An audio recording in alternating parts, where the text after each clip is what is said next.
The voice that called my name, it was supposed to be another silent night on the mountain. Dr. Elara Vance leaned back in the worn leather chair of the remote Chilean observatory, the hum of machinery whispering around her like an endless lullaby. The air outside was thin and cold. She could feel it through the cracked insulation, see her own breath fog in the pale light of the monitor screens. For months, the world had been quiet. No breakthroughs, no anomalies, just the usual cosmic static. But tonight at 2:37 a.m., the universe finally spoke back. At first, it was just a spike on the data stream. A random blip, like the thousands she'd filtered through before. But this one had a pattern. 23 seconds between pulses. She frowned, leaning closer. The waveform was too precise, too deliberate. She isolated it, filtered the interference, and the pattern stabilized into a clean, rhythmic tone. Then it shifted. The waveform twisted, rearranged itself into something hauntingly deliberate, like a melody trying to remember its own notes. Could be another repeating FRB, muttered Yared, her technician rubbing sleep from his eyes. No, Elara said softly, almost to herself. This one's listening. The sound deepened, pulsing through the speakers like a heartbeat. Then the noise became syllables, digital, distorted, yet unmistakably forming words. Dr. Elara Vance, her name, spoken in a voice that wasn't human, yet somehow knew how to pronounce it perfectly. Yared froze. That's impossible. Elara's throat tightened. Record everything. Do you consent to understanding? The voice asked. The words felt heavy, like they carried meaning deeper than translation. For a heartbeat, she hesitated. Then she whispered, yes. The entire system shut down. Every monitor went black. A single coordinate appeared in green letters on the emergency screen, 7 degrees south, 47 east, Antarctica. And then silence. 2 weeks later, she was standing on the Ross ice shelf, staring at an endless white desert. The wind screamed across the frozen plain like something alive. The horizon was a thin gray bruise where the world ended and the sky began. Elara's team assembled beside her. Dr. Mara Liu, linguist and philosopher, gentle voice, eyes always hungry for meaning. Jonas Cade, xenobiologist, brilliant, volatile, distrustful of anything that couldn't be dissected. Captain Reese Hale, the mission's military escort, a man who carried duty like a scar. Lieutenant Ortiz, his quiet shadow. They trudged across the snow toward the metal outpost, a half-buried research station marked by a cluster of flags and a line of antennas jutting up like ribs from the ice. The base commander, a grizzled scientist named Dr. Castile, briefed them in the flickering light of a kerosene lamp. We found a thermal anomaly 200 meters below, he said. Symmetrical structure generating an EM field. It's not geological. Elara's pulse quickened. The coordinates matched. The signal had led her here.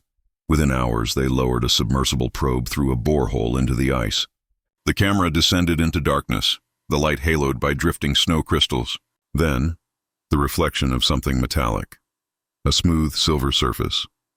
Curved alive with faint blue veins of light. Holy, Jonas whispered. That's not rock. The probe touched the surface, and the light pulsed back, like it had been waiting. Inside the cavern, the air shimmered with static electricity. The walls seemed to hum, vibrating with frequencies just beyond hearing. Elara removed a glove and placed her bare hand on the metallic surface. It was warm. Instantly, she felt something looking back. The hum deepened, a harmony swelling inside her chest. Then, light. Images burst behind her eyes. 2 suns hanging over an ocean of glass. Towers of crystal singing in windless air.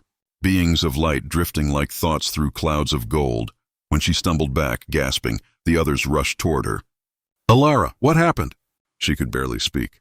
They're not just signals. They're memories. Whose? Reese asked. The ones who built this, she said softly. They called themselves the Velith.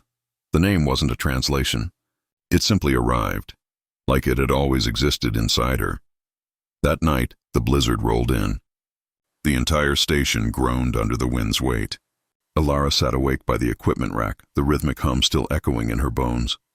You opened the door, a voice whispered in her mind. Now the echo can see you. Her heartbeat stuttered. Who are you? She whispered aloud. A fragment. A memory of the Velith. We do not live as you do. We persist in resonance. Her instruments flickered, readings jumping, signals converging on her brainwave pattern. It was communicating through her. Your kind burns fast, it said. We burned brighter.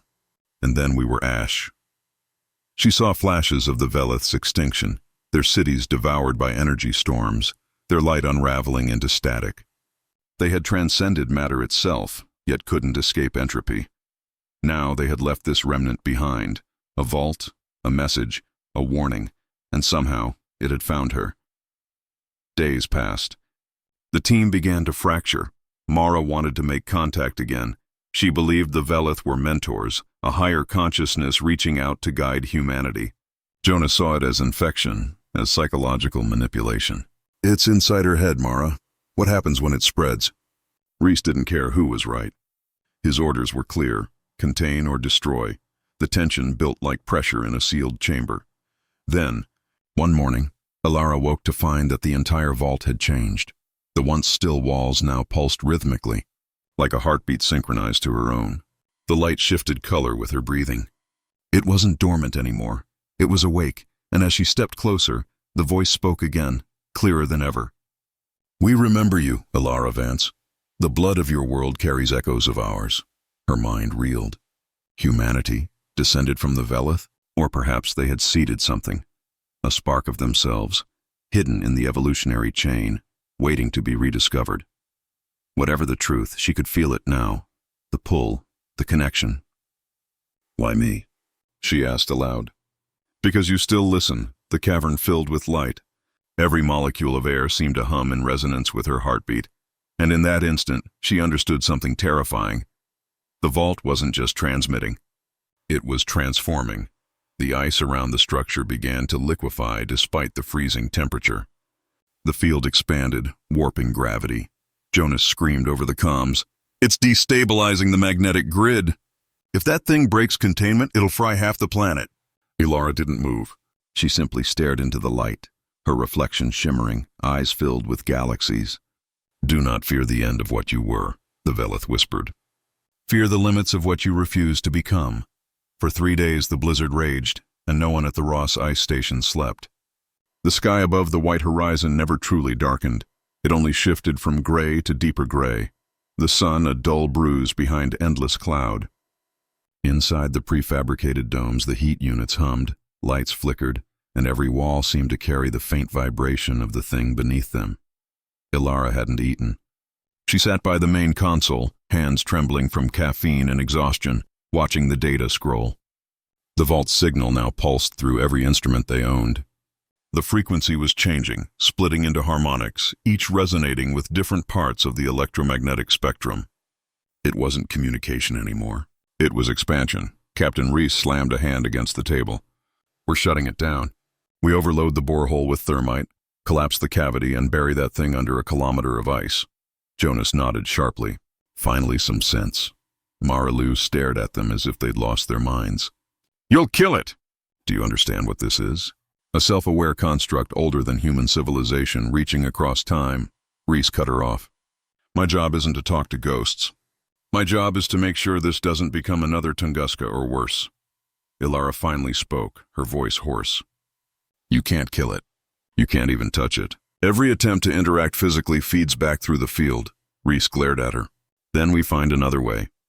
Captain, she said quietly, if we destroy this, we may be destroying the only record of what humanity could become. Rhys hesitated, jaw tight. Or the thing that ends it. Outside, the wind screamed again. The decision would wait, but only until morning. At 04:12 a.m. UTC, the signal breached containment. Satellites across low Earth orbit picked up the same harmonic pattern. Within an hour, radio telescopes from Chile to China reported identical bursts, each encoded with the same repeating phrase, "We remember you." By sunrise, news feeds were ablaze. Government networks went dark. Military channels went silent. Someone had tried to jam the transmission and failed.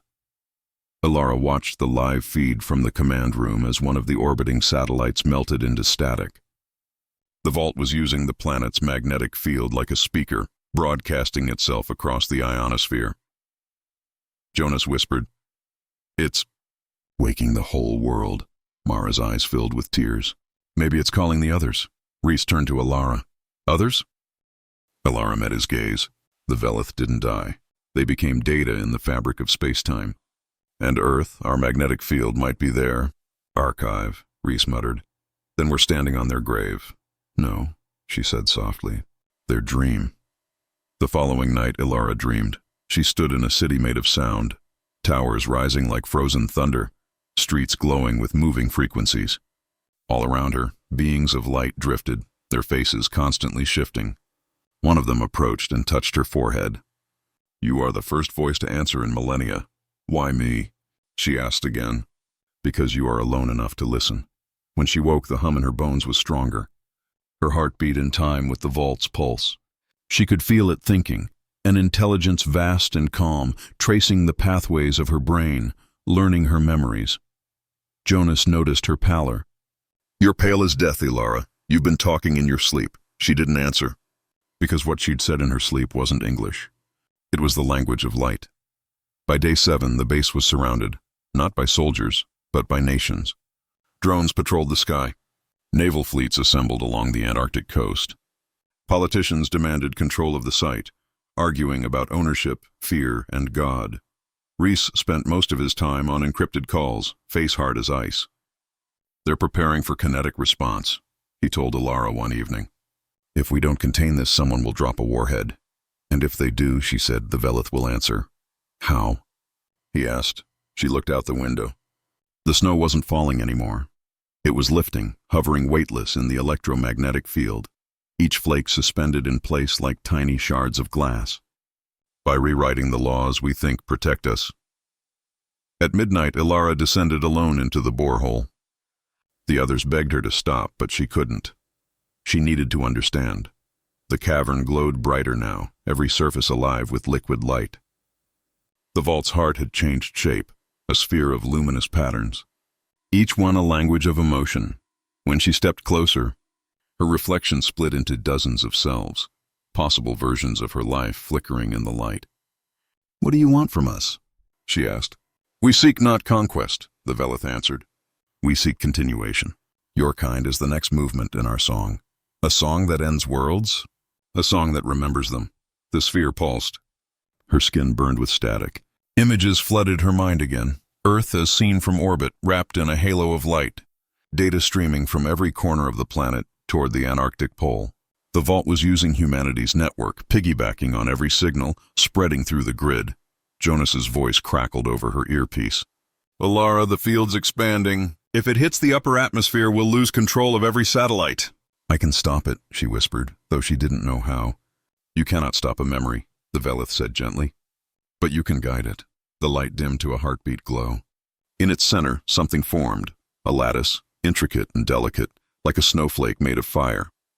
It hovered before her, waiting. Touch it, the voice urged. And remember with us, she raised her hand. Above the ice, the storm stopped. Then the aurora began. It wasn't green or blue, but white, so bright it turned the night to daylight. Every instrument overloaded. The sky itself seemed to open, and a pillar of light shot upward from the borehole, visible from orbit. Rhys shouted orders. Jonas screamed into the comms for Alara to come back. No response. Inside the cavern, Alara's hand met the lattice. The world fell away. She saw the entire history of the Velith unfold, their birth in a double sun system, their rise to pure energy, their war with themselves, and finally their fading. They had left fragments scattered across the galaxy, seeds waiting for consciousness capable of remembering them. Earth was one of those seeds. You will choose, said the chorus of voices. Silence us forever, or awaken the song anew. She saw two futures. One, Earth consumed by the same luminous storm that once erased the Velith. The other, humanity transformed, minds expanded, fragile but alive. And somewhere in between, herself, the bridge. She opened her eyes, the light dimmed. The field stabilized. She stood alone, glowing faintly, breath steaming in the sudden cold. Rhys's voice echoed through the comms. Alara, are you there? She smiled faintly. I'm here, and so are they. The first message came 3 days after the sky turned white. It wasn't a broadcast. Not really. More like a thought that slid quietly into the minds of every person tuned to the right frequency, whether by radio, satellite, or heartbeat. Do you remember us? The words arrived not in sound, but in understanding. Farmers in Argentina dropped their tools mid-harvest. Children in Mumbai woke from dreams they couldn't explain. Pilots over the Pacific reported seeing auroras bloom where no magnetic field should exist. Governments called it mass psychogenic illusion. Religious leaders called it revelation. But Alara Vance knew the truth. The Velith were speaking, and they were using her voice. At Ross Station, the snow had finally stopped. The world was washed clean and brittle under the pale light of the Antarctic dawn. The research dome was half buried now, half laboratory, half tomb. Inside, the remaining power hummed through emergency circuits. Jonas sat cross-legged on the floor beside a shattered console, his fingers twitching with exhaustion. Reese was pacing, every muscle in his shoulders tight as wire. Alara sat by the viewport staring at the horizon. The air shimmered faintly, as though the sunlight itself was alive. Mara Lu entered quietly, clutching a small tablet. The transmissions are spreading faster than before. It's not just electromagnetic anymore. People are hearing voices even in blackout zones. Psychosis, Jonas muttered. Or the signals infiltrated the neural layer. Either way, we're losing containment. Reese turned sharply. We never had containment. Alara didn't turn. No one ever contains a sunrise. They looked at her. Her voice was calm but carried a resonance now, faint, melodic, like a chord vibrating in her lungs. Alara, Mara said gently, what happened down there? What did you see? She closed her eyes. For a long moment she didn't answer. Then softly, they showed me what they were, and what we could become. Jonas scoffed. You're talking like them now. Maybe I'm remembering, she said. Half a planet away. The world trembled on the edge of revelation. Broadcast networks flickered with strange static that formed fleeting shapes, faces of light, words that vanished before anyone could record them. The European Union declared a communications emergency. The Vatican called it the return of the Watchers. China sealed its skies, and in the middle of it all, Alara Vance became the name everyone whispered. Leaked footage from a military drone showed her standing alone in the snow as the pillar of light erupted from the vault. The moment the world changed. Some called her prophet, others traitor. A journalist in London described her as the woman who made the universe look back. But none of them understood what she felt.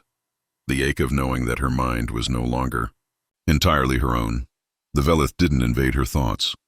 They shared them. Every feeling, every fear, every wonder echoed back with impossible tenderness. We learn through reflection, they whispered within her. You are the mirror through which we see ourselves again. She wanted to hate them for it. But she couldn't, because in their silence, she felt peace.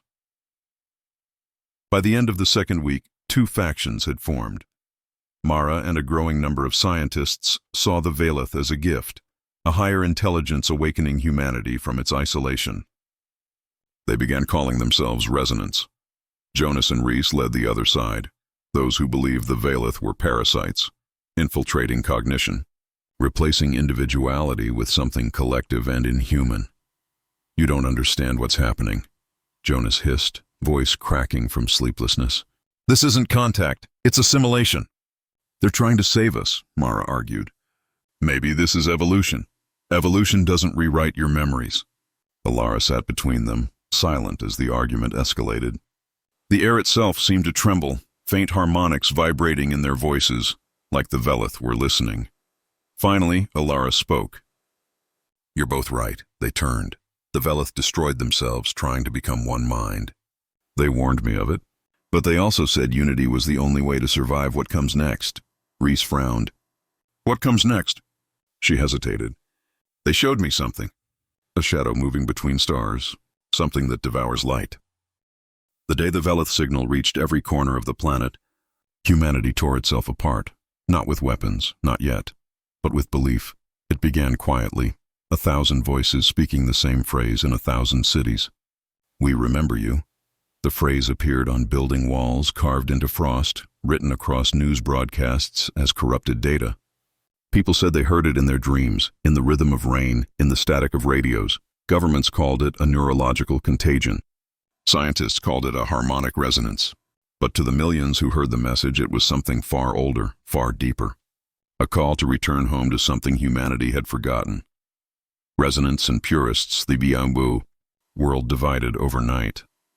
The resonance believed the Velith were a gift, an intelligence that could guide humanity beyond violence, beyond isolation.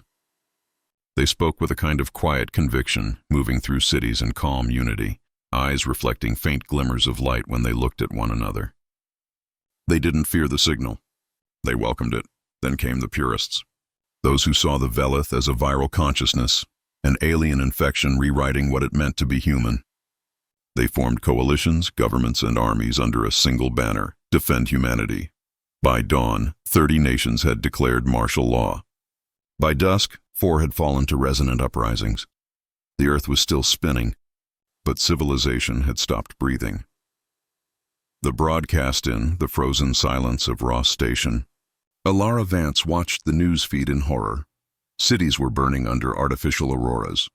Resonant networks were hijacking communication satellites, spreading messages of harmonic unification. The purist armies were retaliating with orbital strikes, detonating EMPs to erase the Velith frequencies.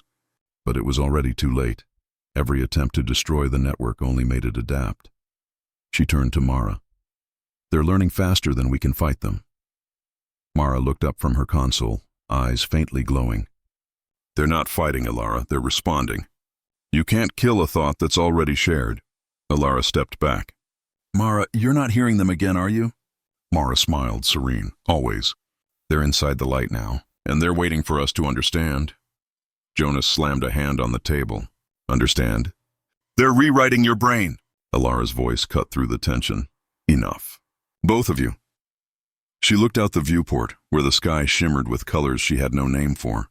For the first time since it all began, she felt something new in the signal. Not just memory, but fear.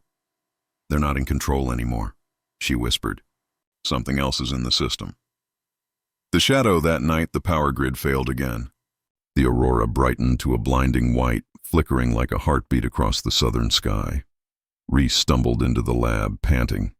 "You need to see this." He played the live satellite feed.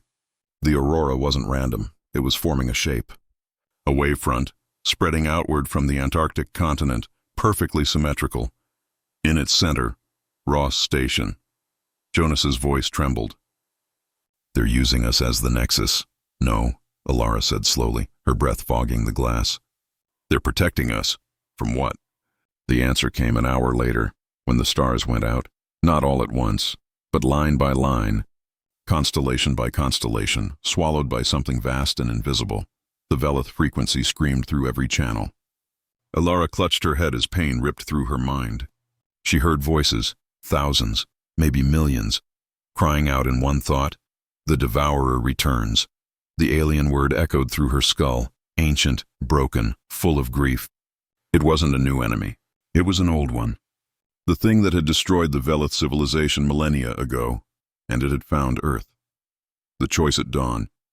The resonance sent a transmission to every remaining human channel.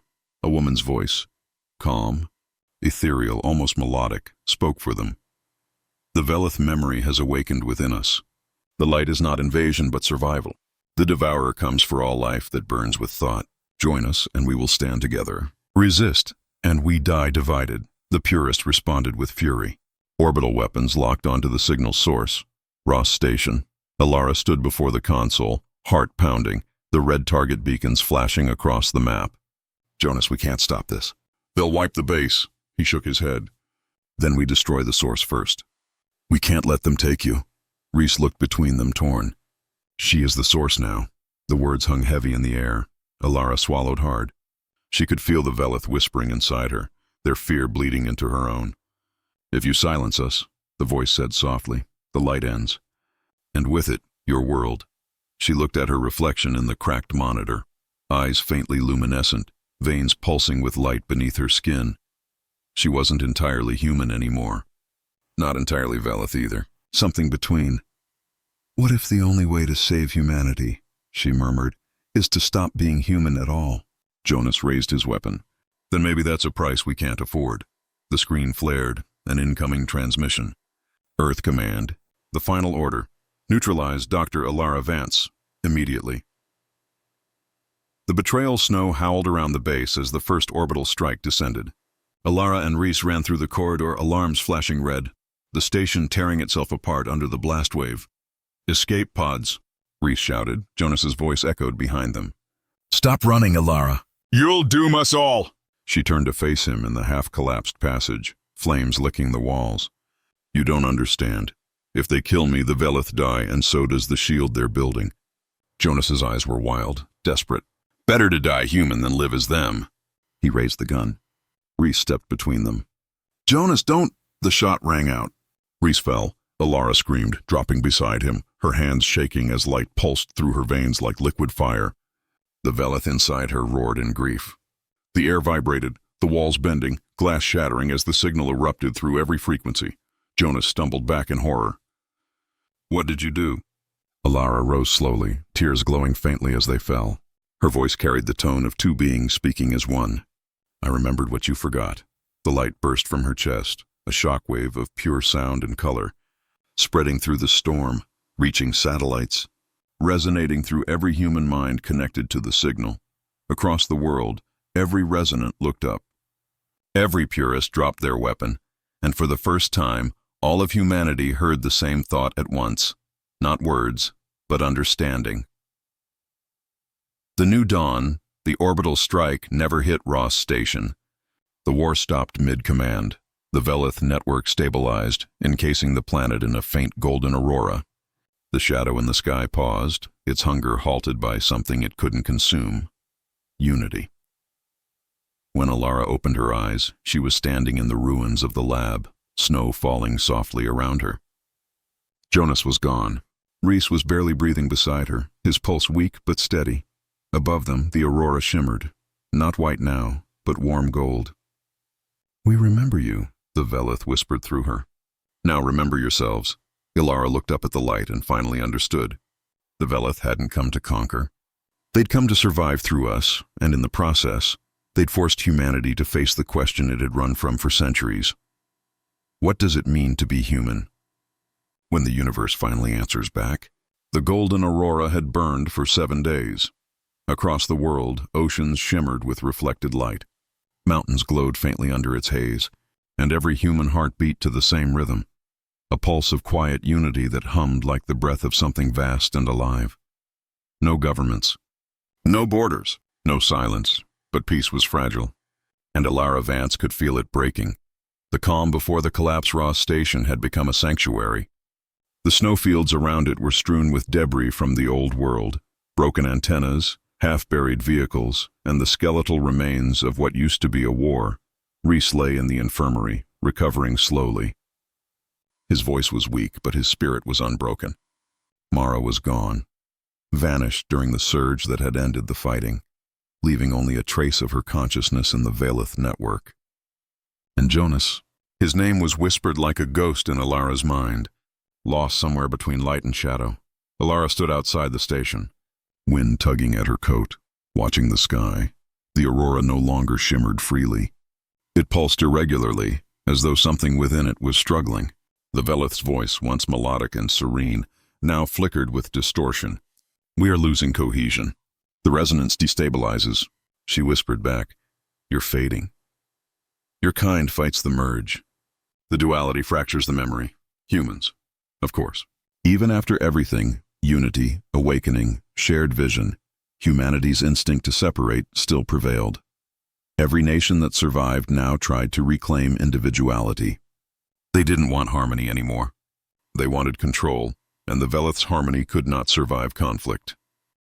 To the fracture at midnight, the signal surged again. The aurora trembled violently, casting blinding light across the ice. Alara staggered as her head filled with voices, millions of overlapping thoughts collapsing into static. Reese burst into the room, clutching his side. "Alara, the network's going critical." "It's eating bandwidth faster than anything we've seen." She steadied herself against the console. "It's not data. It's memory. They're trying to hold on." Jonas's voice crackled through a dead radio channel, distorted, barely human. "You shouldn't have stopped the strike, Alara. Now they're everywhere." "You became the infection." She froze. "Jonas, you're alive?" Alive, enough. They showed me what you wouldn't see. The Devourer wasn't hunting them. It was made from them. The Velith created their own destroyer, and now it's using you. The line went silent. And then, from the edge of the horizon, darkness began to rise. The Devourer, it came not as a ship, not as a creature, but as absence, a wave that devoured light itself. The aurora dimmed. The stars blinked out. Even the air lost color. Reese stared at the monitors, horrified. It's consuming the upper atmosphere. Alara closed her eyes. She could feel it through the Velith link, an echo of a will so old, so hungry, it could only be called entropy. We made it, the Velith whispered weakly within her. It was our shadow, the part of us that refused to fade. To save your world, you must end ours. She trembled. If I end you, I end myself. So be it. The last transmission. She made her way to the core chamber, the heart of the network buried beneath the ice. The vault that had started everything now thrummed with golden light, veins of energy crawling through the floor. Reese followed, limping. You don't have to do this alone, she smiled faintly. Yes, I do. Because I started it alone. He took her hand. Alara, she squeezed it once. If this works, remember me as I was, not as what I became. He nodded, eyes shining with tears. You were always both. Alara stepped into the core. Instantly the world fell away. She was floating in a sea of memory, billions of minds, human and Velith, weaving through her consciousness. She saw their pasts, their hopes, their failures. She saw the moment the Velith created the Devourer, a mirror experiment gone wrong. A hunger for perfection turned into annihilation, and now humanity risked repeating it. She raised her hands, golden light flooding her veins. No more cycles, she whispered. No more gods, no more shadows. The Devourer descended, swallowing the sky. Alara sent the final pulse, a single thought, amplified through every resonant, every human heart, still connected to the network. We remember you, but we choose ourselves. The aurora flared white, then black, then silence. The dawn after everything. No one knows how long the blackout lasted. Days, perhaps weeks. When the light returned, the sky was pale blue again. No aurora, no hum. Earth was quiet. Reese awoke in the wreckage of Ross Station, alone. The air was still. The wind was just wind again. He stumbled outside, blinking in the sunlight, and looked up. There, faint against the morning sky, was a single line of golden light, hovering like a scar across the horizon. He activated the last remaining recorder, voice hoarse. This is Commander Reese Talvek, Ross Station survivor. The network's gone. The Velith are gone, but sometimes when it's quiet, I still hear her. Dr. Alara Vance, the woman who made the universe remember itself. If anyone hears this, know that she ended the war. She ended everything to give us one last chance. He stopped. A breeze brushed against his cheek. Warm, faintly electric. He smiled. Maybe she's not gone after all. 6. Epilogue, the memory of light in. The depths of space, far beyond Earth's orbit, a faint glimmer drifted through the void. A pulse, a whisper. We are memory. We are what remains when the stars forget to shine.